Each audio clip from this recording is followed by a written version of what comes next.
Hello everyone! So, for today's content, ako muna po ang inyong makikita. And may naisip po akong content ngayon dahil ang tita ng Kalapan ay masama ang lasa. Tara at samahan niyo akong ipagluto ang tita ng Kalapan ng sopas with a twist. Let's go!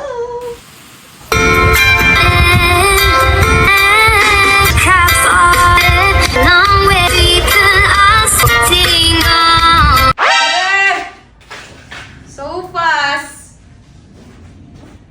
Nasaan ang mama? Walang pa din dito nakahiga.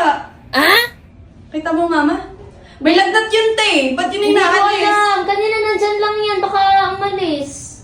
Lalamig na yung sopa. Sobrang init pa doon. Hala. Hanapin mo. Sayang ating sopas. Sige.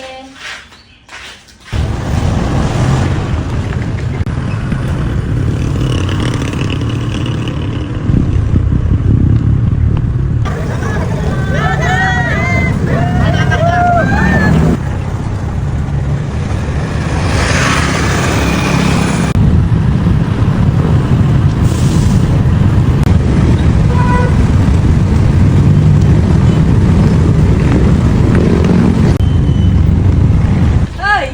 Nakita ko, mama? Hindi. Sige, salamat. Kari, kakaawa na rin. Carrots na lang natira eh. Nasaan kang mama? Buko. Hindi ka sabi. Hey! Ano ka? Di itsura ko. Bakit? Kanina pa ako naghahanap sa inyo. Gusto yung sopas. Alam, hindi mo agad sinabi ng buto ng sopas. Ano yung labi nyo? Kakamaritisan nyo eh. Sa halip na kayo kumain at gumaling na. Ang ginawa nyong gamot, chismisan.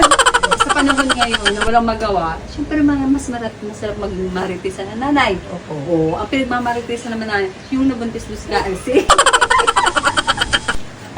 Anong gagawin natin sa sopas na yun? Wala na. Sayang yung pagluluto ko. Bukas na lang ulit. Nakakaanik ka naman, di agad dinala din eh. Saan mo ka dinala? Ang dami kong nilakbay doon. Dito ko lang kayo matatagpuan. Teka muna, bakit ganyan ang huso ninyo? Ang huso may din eh. Kasama sa puso ko. Bay, ewan ko, napasma na siguro, kakachismis.